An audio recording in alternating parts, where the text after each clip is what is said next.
우리 하나님 말씀 같이 보도록 하겠습니다. 민수기 35장 9절에서 15절까지 말씀입니다. 민수기 35장 9절에서 15절까지 말씀, 우리 다 같이 교독하도록 하겠습니다. 구약성경 256페이지 민수기 35장 9절에서 15절 말씀, 제가 먼저 봉독합니다. 여호와께서 또 모세에게 말씀하여 이르시되 이스라엘 자손에게 말하여 그들에게 이르라. 너희가 요단강을 건너 가나안 땅에 들어가거든 너희를 위하여 성읍을 도피성으로 정하여 부지 중에 살인한 자가 그리로 피하게 하라. 이는 너희가 복수할 자에게서 도피하는 성을 삼아 살인자가 회중 앞에 서서 판결을 받기까지 죽지 않게 하기 위함이니라. 너희가 줄 성읍 중에 6을 도피성이 되게 하되 새 성읍은 요단 이쪽에 두고 새 성읍은 가나안 땅에 두어 도피성이 되게 하라. 다 같이 이 6 성읍은 이스라엘 자손과 타국인과 이스라엘 중에 거류하는 자의 도피성이 되리니 부지 중에 살인한 모든 자가 그리로 도피할 수 있으리라. 아멘.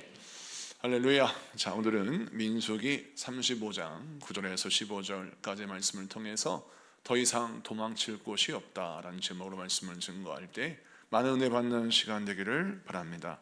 자, 오늘 말씀 민수기 35장은 우리 하나님께서 모세를 통하여 이스라엘 백성들을 위한 가나안 땅 분배를 잘 마치고 이제 레위 지파에게 그들은 땅을 이제 이스라엘 백성들처럼 땅을 분배받지 못하기 때문에 그들이 어떻게 살아가야 하는지, 레위 지파를 어떻게 섬기고 그들을 도와야 하는지를 설명하는 말씀이 1절부터 8절까지 나오고요, 9절부터 15절 이후까지 쭉 보면 도피성의 제도가 등장합니다. 도피성의 제도, 우리는 알고 있는 분도 계시고 또 낯선 분도 계시는데, 이 도피성을 통해서 우리 하나님이 우리에게 주시는 메시지가 무엇인지, 말씀이 무엇인지를 같이 한번 살펴보도록 하겠습니다. 우선 도피성은 결론부터 설명하자면, 인간들이 인생을 살다 보면 실수하기 마련입니다. 자, 무슨 일을 하다가도 실수로 남에게 해를 끼치거나 큰 어려움을 끼칠 때가 있습니다. 사업을 하다 보면 돈을 갖고 싶은데 갑자기 부도를 맞아서 내가 받아야 할 돈도 받지 못하고 또 갚아야 할 돈도 갚지 못하는 경우가 생길 수 있죠. 자, 그러면 다른 사람에게 피치 못하게 경제적인 피해를 입힌 경우가 생기게 됩니다. 또 여러분, 사고도 마찬가지 아니겠습니까? 교통사고가 나면 안 되겠지만 어떻게 하다 보면 내 잘못으로 교통사고를 내고 누군가에게 피해를 끼칠 수도 있습니다. 자, 경제적으로 또 일상생활 가운데 남에게 피해를 끼칠 수밖에 없는 사고가 우리 안에, 우리 삶 인생간에 존재합니다. 그래서 보험을 드는 거 아니겠습니까? 보험을 왜 듭니까? 이유는 우리도 정말 나도 모르게 그 사고를 당할 수도 있고 사고를 또 저지를 수도 있기 때문에 우리가 보험을 통해서 뭔가 도움을 받기를 원하는 겁니다. 자, 이것과 같이 이스라엘 백성들도 가나안 땅 들어가야 되는데 뭐가 문제였냐면, 실수로 말미암아 살인을 저지르는 그런 과실치사의 사람들을 통해서 어떻게 그들을 재판할 것인가의 문제가 생기게 되었습니다. 자, 그런데 왜 이 문제가 심각하냐면, 우리 하나님이 이스라엘 백성들에게 율법을 주시기를 어떤 율법을 주셨느냐? 눈에는 눈, 이에는 이라고 하는 원칙을 세우셨습니다. 그 원칙이 레위기, 출애굽기, 신명기에 잘 나오는데 그 중에 대표적인 한 말씀만 보겠습니다. 레위기서 24장 19절에서 20절 말씀, 우리가 같이 합독해 주시겠습니다. 시작. 사람이 만일 그의 이웃에게 상해를 입혔으면 그가 행한 대로 그에게 행할 것이니, 상처에는 상처로, 눈에는 눈으로, 이에는 이로 갚을지라. 남에게 상해를 입힌 그대로 그에게 그렇게 할 것이며. 아멘. 자, 오늘 말씀 보면 우리 하나님께서 모세를 통하여 율법으로 정하시기를 남에게 해를 끼치면 그 해에 끼친 만큼 벌을 받게 해라 라는 겁니다. 만약 남에게 눈을 다치게 했다면 눈을 다치게 하고, 이를 하나 빼게 했으면 그 이를 빼고, 이런 뜻이죠. 그러니까 내가 피해를 끼친 만큼 그에게 피해를 끼치게 되면 그것이 공평하다라는 겁니다. 근데 문제는 남의 목숨을 빼앗았으면 역시 그도 죽어야 한다라는 원칙이 성립되게 되죠. 자, 그런데 문제는 우리가 고의로 남을 죽였다면 그것이 분명한 죄이고 죽어 마땅한 죄이지만 남에게 해를 끼치려고 하지 않았는데 어떻게 하다 보니까 실수로 어떤 사고로 남에게 해를 끼쳤어요. 자, 그런 사람은 하나님께서 어떻게 구원하시는가를 설명하기 위해서 도피성의 제도를 말씀하는 겁니다. 그렇게 나의 의도가 아닌 실수와 어떤 사고로 남에게 해를 끼친 사람은 도피성에 숨어라. 그래서 그곳에서 정당한 판결을 받아라. 그리고 그곳에서 너를 향해서 보복자가 달려올 텐데 그 보복자로 하여금 너의 목숨을 지켜라. 이런 말씀이 오늘 본문의 핵심이에요. 사랑하는 성도 여러분, 왜 우리 하나님이 도피성의 제도를 우리에게 이렇게 길게 설명하십니까? 이유는 무엇이냐면 우리는 남의 실수는 쉽게 얘기합니다. 남의 죄도 쉽게 판단합니다. 그런데 우리도 실수할 수 있고 우리도 죄를 질 수 있다는 거예요. 그래서 우리 예수님은 뭐라고 하셨습니까? 남을 정죄하지 말라고 하셨습니다. 왜 남에 있는 티끌은 바라보고 왜 네 눈에 있는 들보는 바라보지 못하냐고 책망하셨죠. 여러분, 그래서 우리 예수님은 남을 정죄하는 자를 오히려 회칠한 무덤이라고 책망하시고 그를 꾸짖었습니다. 항상 어려움을 당한 사람들, 죄를 지은 사람들, 실수를 저지른 사람들, 그 사람들을 끝까지 비난하여 그들을 막다른 골무로 모는 것 하나님이 합당하다 말씀하지 않는 겁니다. 그래서 우리 하나님께서 도피성 제도를 만들어 주셨고, 이 도피성 제도를 보니까 15절의 말씀에 보면 이 도피성이 6개인데 이 6개 위치를 좀 잘 보세요. 자, 3개는 요단 이쪽 어딥니까? 요단강을 중심으로 가나안 땅이 아닌 요단강 서쪽, 동쪽. 그 다음에 가나안 땅은 어딥니까? 하나님이 약속하신 가나안 땅을 말하죠. 요단강 건너가서 서쪽.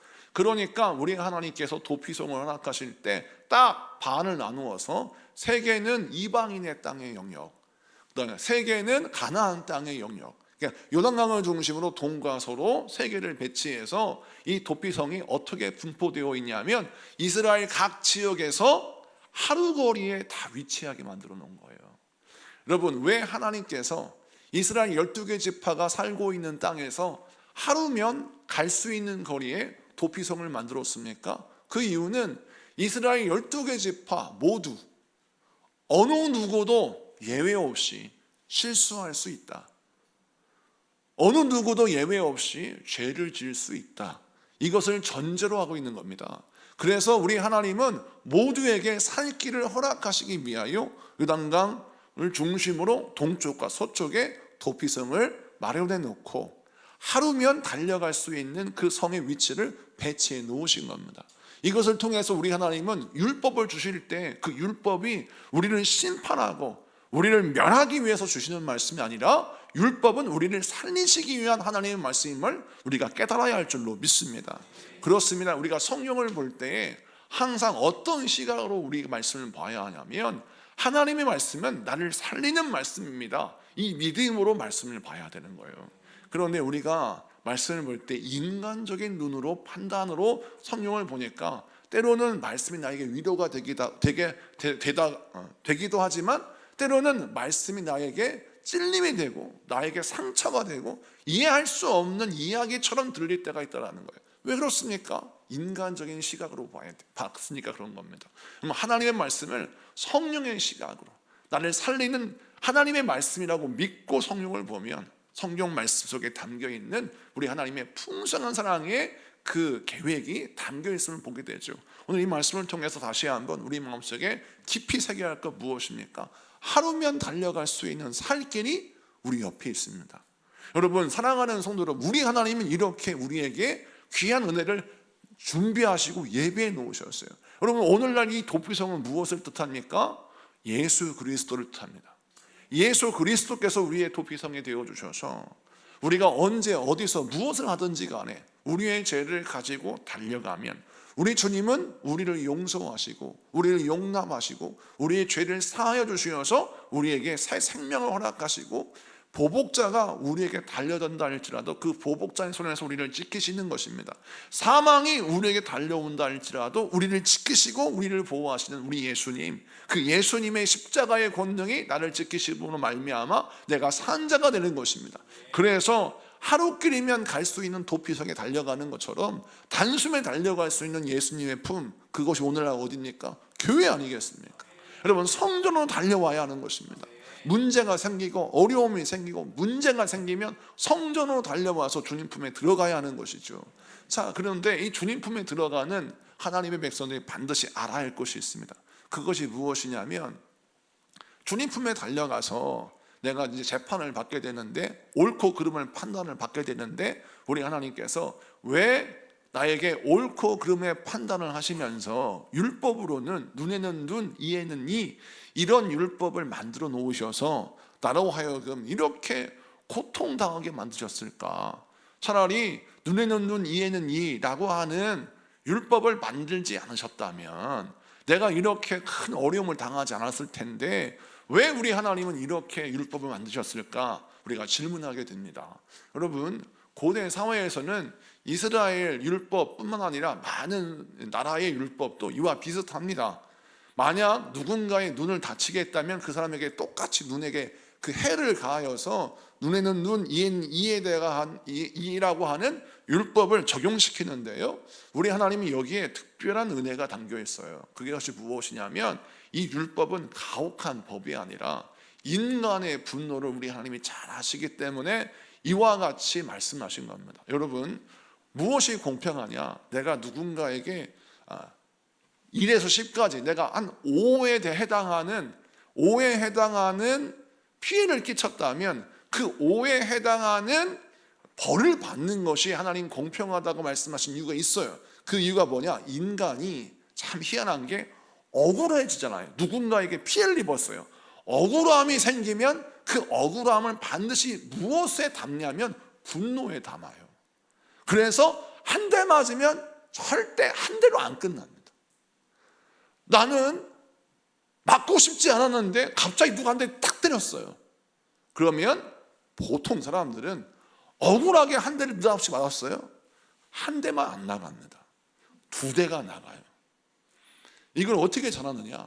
제가 어렸을 때 남자 형제만 둘이 성장했습니다. 그러면 둘이 이제 저희들이 싸우지 않습니까? 동생이랑 저랑 싸울 때 항상 법칙이 있어요. 제가 한 대를 때리잖아요. 동생은 한 대를 맞고 가만히 있질 않습니다. 한 대 때리고 또 한 대를 때려야 속이 후련해지는 거예요. 그럼 저는 2대를 맞았지 않습니까? 억울하잖아요. 나는 한 대를 때렸는데 2대를 맞았으니까. 그럼 저는 2대를 때리고 4대를 때립니다. 왜? 분노의 주먹이 나가야 되는 거예요. 복수의 주먹만 나가는 게 아니라 분노의 주먹이 나오는 거예요. 제가 영화 한 편을 설명하도록 하겠습니다. 여러분, 존 윅이라는 영화 아십니까? 포스터를 좀 보여주시면, 이 존 윅이라는 영화가 액션 영화인데, 이 영화가 굉장히 설교에 필요한 예화가 있어서 말씀을 드려요. 이 존 윅이라는 남자 배우가 이제 총을 들고 서 있는데, 자, 여기 보면 설명이 뭐라고 있습니까? 그의 분노가 폭발한다. 이 광고 문구만 봐도 이 영화가 되게 재미있을 것 같은데, 이 영화의 대략 내용은 이겁니다.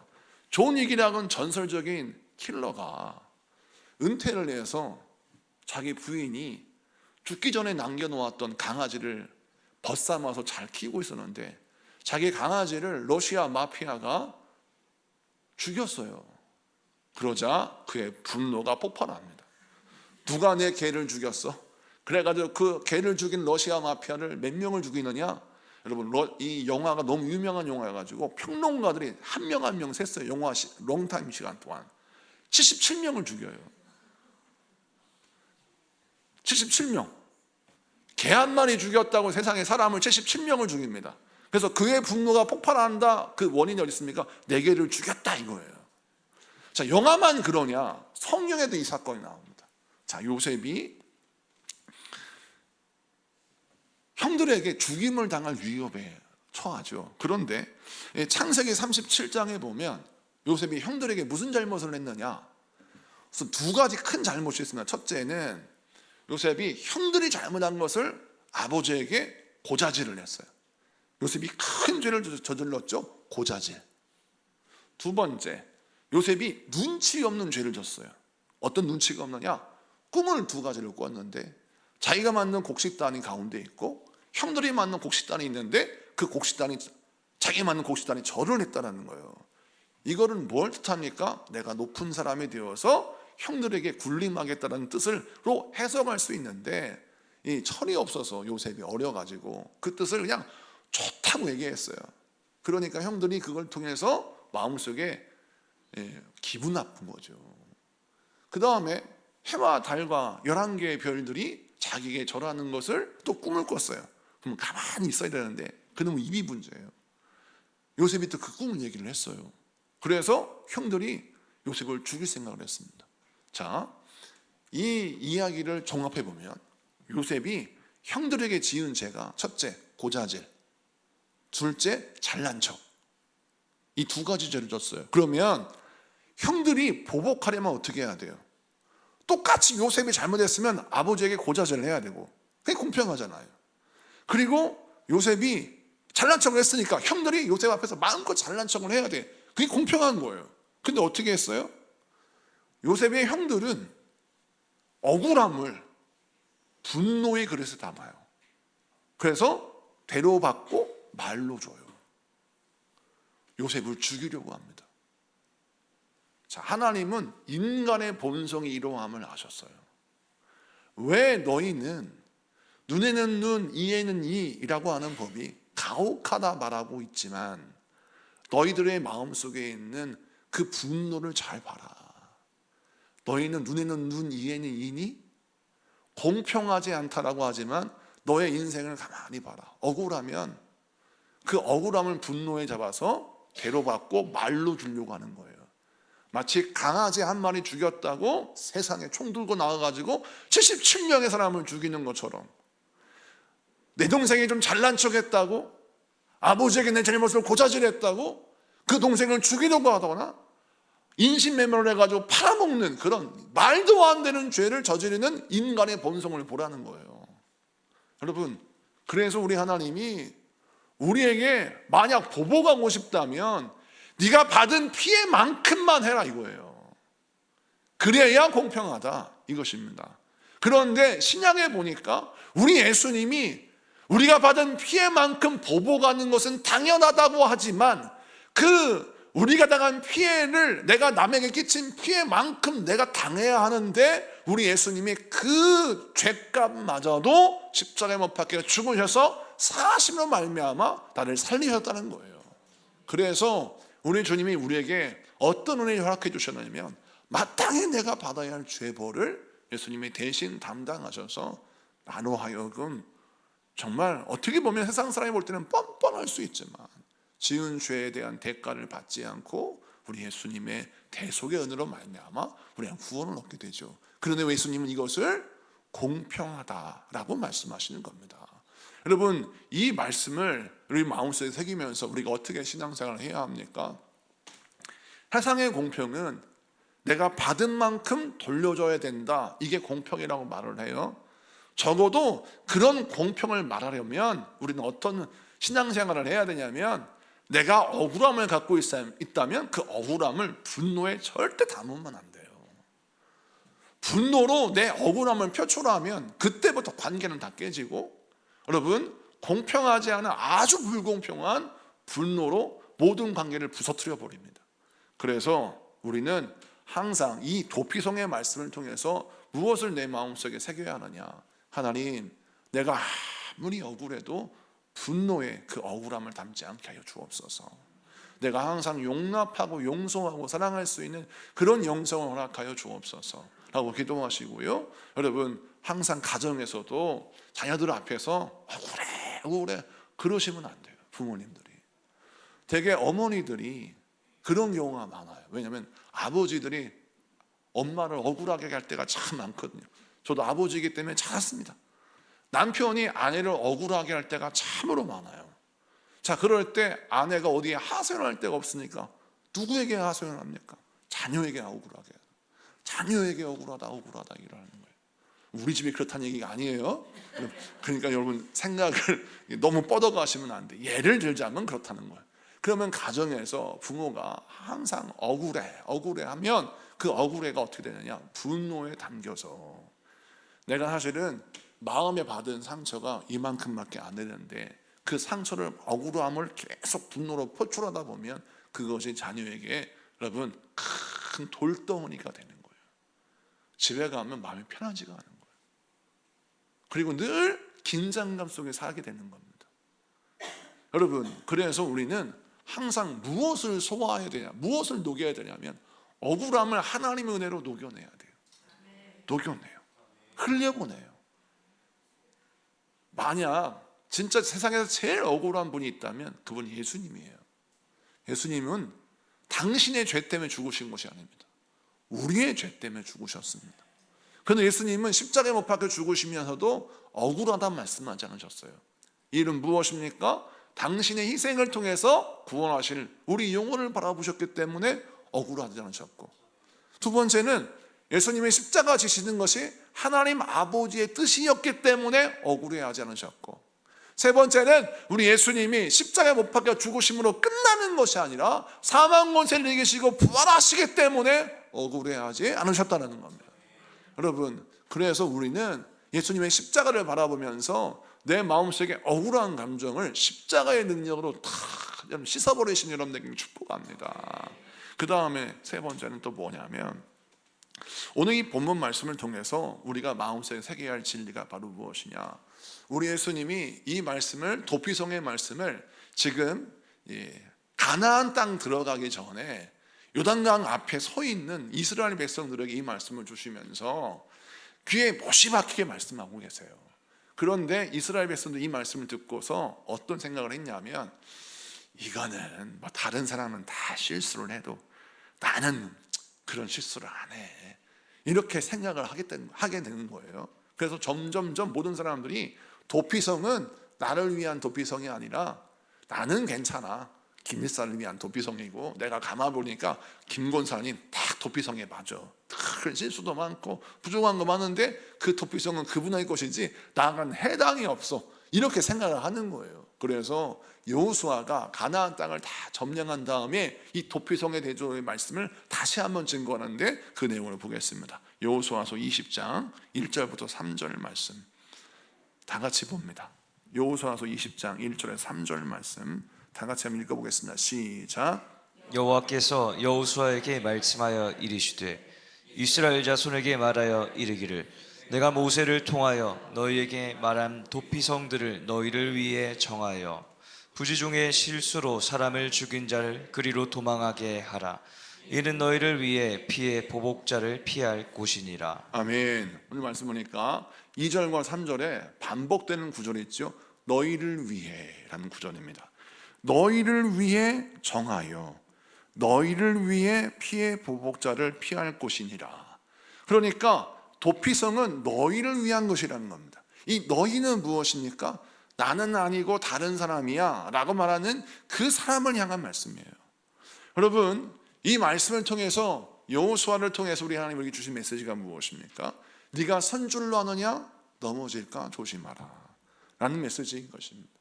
우리는 항상 넘어지는 사람을 통해서 누구의 모습을 봐야 하냐면 나의 모습을 봐야 합니다.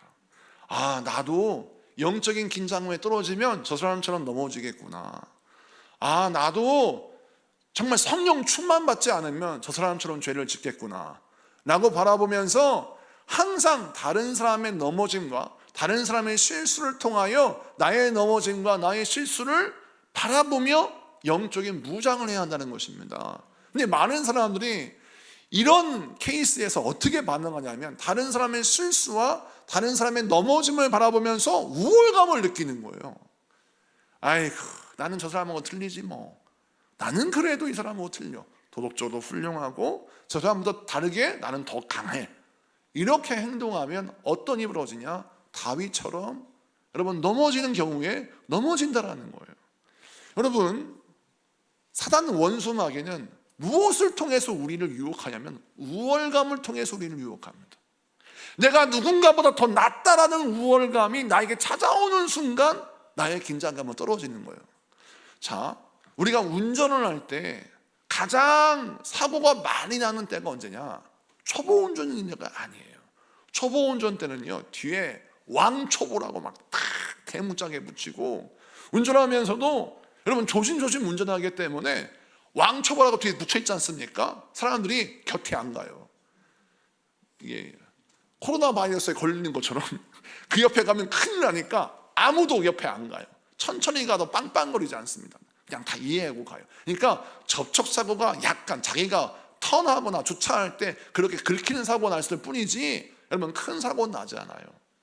언제 사고 나느냐? 운전에 익숙해져서 우월감이 생길 때. 원래는 두 손으로 했는데 점차 한 손으로 하게 되고, 한 손으로 하다가 나중에는 휴대폰을 가지고 유튜브를 보면서 운전하는 사람도 내가 봤어요. 야, 그럼 고개 운전을 합니다. 왜 그렇습니까? 자신감이 생기기 때문에, 우월감이 생기기 때문입니다. 자, 그러면 큰 사고가 나는 거예요. 여러분, 운전도 그렇죠. 우리 모든 인생도 마찬가지입니다. 우월감이 나에게 찾아왔을 때, 아하, 내가 지금 타락하고 있구나 깨닫고 무릎을 꿇어야 하는 겁니다. 우리는 우월감을 자신감으로 착각하면 안 돼요. 자존감이랑 우월감을 혼돈해서는 안 됩니다. 자존감이 바로 세워지는 것은 더욱 겸손해지는 것입니다. 나의 정체성이 예수 그리스도로 말미암아 구원받은 하나님의 백성이라면 나의 공로는 아무것도 없고 오직 예수의 공로로 말미암아 내가 구원을 받은 사람이니까, 내가 예수의 은혜로 말미암아 사는 사람이니까 내가 자신감 있게 인생을 살지만 절대 자랑할 수 없고 우월감을 느낄 수 없는 것은 모든 것이 예수의 공로이기 때문에, 예수의 은혜이기 때문에 그래요. 그런데 우월감을 느끼는 사람의 특징은 뭐냐면 다 내가 잘났어요.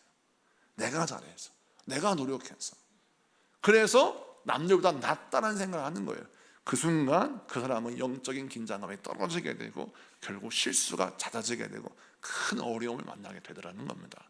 그래서 성경 말씀에 도피성을 너희들을 위하여 준비했다라고 말씀하신 이유 무엇이냐면, 도피성을 딱 보면서 무엇을 깨닫느냐? 억울하고 정말 실수로 넘어진 사람들만을 위해서 그 도피성을 세운 게 아니라 그 도피성을 바라보면서 뭘 깨달아야 돼요? 아, 내가 실수하지 말아야지. 아, 내가 조심해야지. 그래서 도피성을 이스라엘 12개 지파가 하루만 갈 수 있는 거리에 곳곳에 세워서 무엇을 삼느냐? 정말 실수로 살인죄를 저지른 사람이 피하는 도피처로도 삼지만 이스라엘 백성들로 하여금 교훈을 얻고 영적 긴장감을 갖도록 하게 하기 위한 하나님의 신호등인 거예요. 여러분, 신호등이 왜 필요합니까? 우리가 서로의 질서를 지켜야 사고가 나지 않는 것 아니겠습니까? 우리 하나님이 도피성을 곳곳에 세우심으로 말미암아 우리에게 무엇을 교훈하시느냐? 너도 넘어질 수 있다.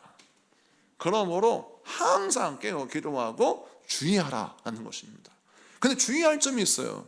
여러분, 너도 조심하라는 메시지를 우리가 나를 향한 메시지로 들어야 되는데 남을 향한 메시지로 들으면 안 되는 거예요.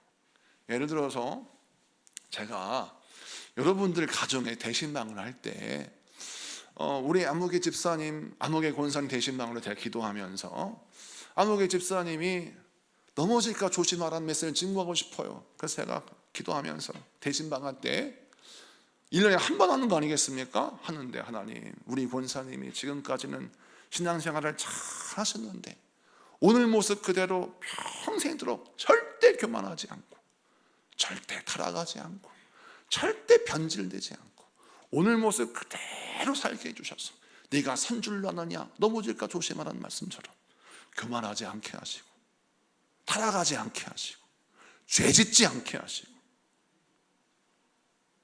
남에게 해를 끼치지 않게 하시고 예수를 배반하지 않게 하여 주옵소서.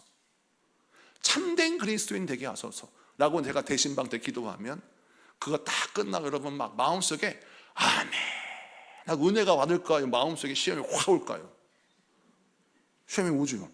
왜 시험이 올까요? 목사님이 기도를 하실 때 자, 경계하는, 넘어질까 조심하라는 말씀을 마이 아이 메시지로 삼아야 되는데 다른 메시지로 해버리면 어떤 마음이 드냐면 상대방이 들을 때 나는 잘하는데 너 똑바로 해, 이렇게 들리는 거예요. 그래서 오늘 이 도피성의 말씀을 주의 깊게 살펴봐야 합니다. 항상 이런 메시지는 남에게 하는 게 아니에요. 나에게 하는 겁니다.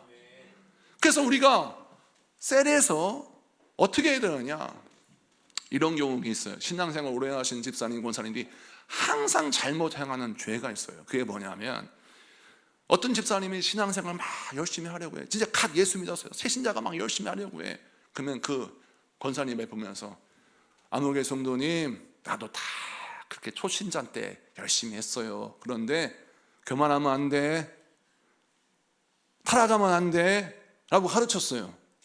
이게 칭찬입니까? 불에 찬물을 끼얹는 겁니까? 찬물을 끼얹는 것이죠. 상대방의 타락을 기정사실화하고 있는 거예요. 나는 판단자가 되고 있는 거예요. 이것이 바로 오래된 그리스도인들의 착각이요, 죄인 거예요. 이게 바로 바리새인들의 죄예요. 남이 타락할 것을 기정사실화하고 있어요. 나는 타락하지 않지만 너는 타락하지 마, 이거예요. 이런 기도, 이런 태도, 이런 말은 절대 하면 안 되는 거예요. 우리가 기도를 할 때도, 셀할 때, 대표 기도할 때도 절대 그렇게 하면 안 되는 거예요. 예를 들어서 목사님, 우리 목사님이 지금은 너무 아름다우시고 겸손하시는데 절대 우리 목사님 타락하지 않게 하시고 오늘 모습 그대로 평생을 하게 해달라고 기도하면, 듣는 목사는 뭘 뜻하냐면, 우리 성도가 걱정을 많이 하는구나, 이준희 목사가 나이 먹으면 타락해가지고 변질될까 봐 걱정하는구나, 이렇게 받아들일까요?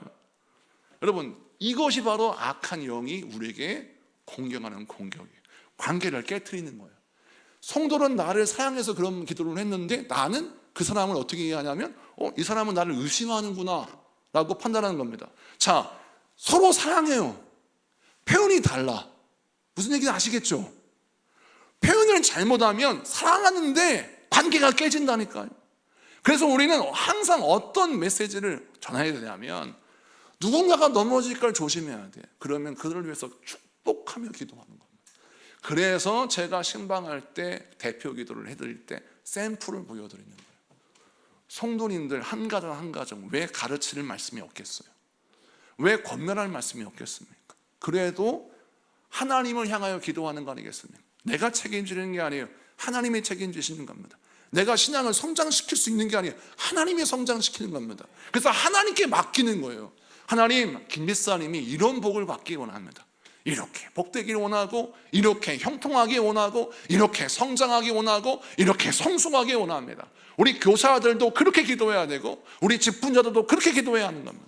우리 교회 부흥을 기도할 때 어떻게 기도해야 돼요? 하나님, 우리 지구촌소만 함께 지금은 너무 연약하지만 앞으로 창대하고 부흥하게 해주소서.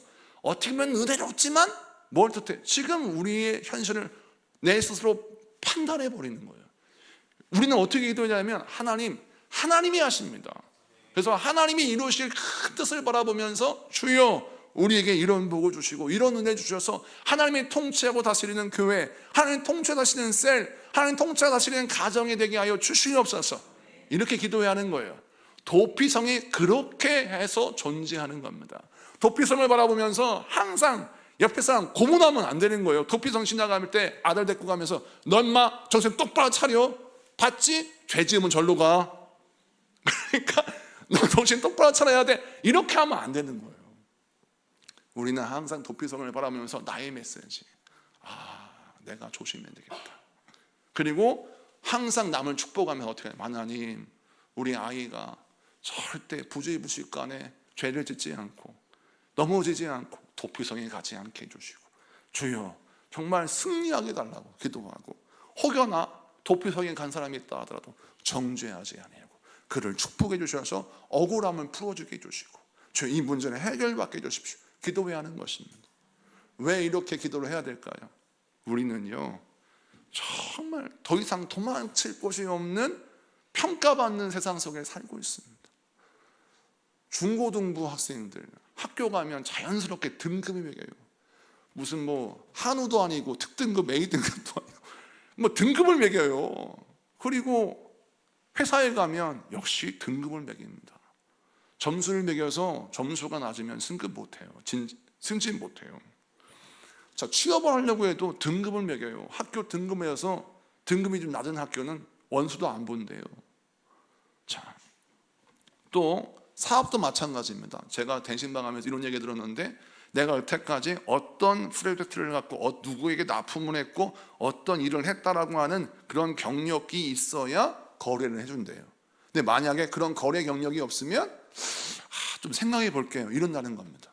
다시 말해서 뭔가 이루어 놓은 경력과 이루어 놓은 뭔가가 있어야 투자를 하고 거래를 하고 상대를 해주겠다는 거예요.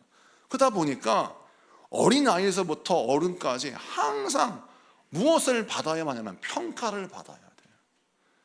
나라도 평가를 받고 애도 평가를 받아요.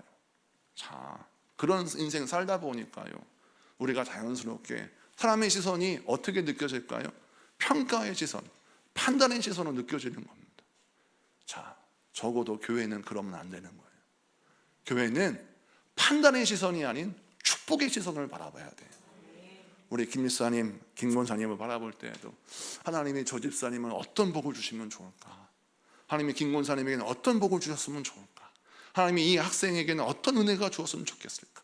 항상 이런 시각을 가지고 상대방을 바라봤을 때 교회가 진정한 도피처가 되고 교회가 진정한 도피성이 되는 것입니다.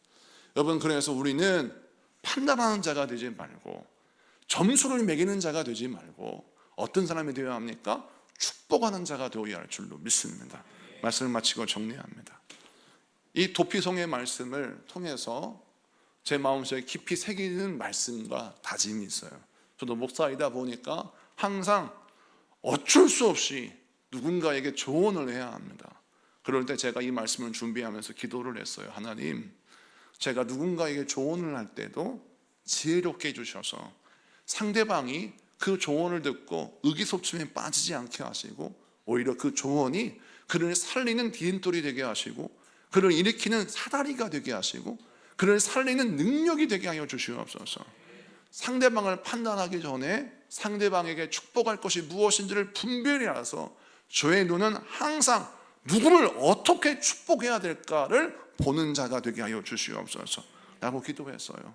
우리 지구촌 소망교회 교우들은 저와 동일하게 우리가 서로를 바라볼 때 어떻게 축복할 건가, 어떻게 격려할 건가, 이걸 묵상하면서 도피성이 부끄러운 성이 아니라 모두를 살리는 산성이 되는 우리 모두가 되기를 축복합니다. 우리 찬양하고 기도하겠습니다.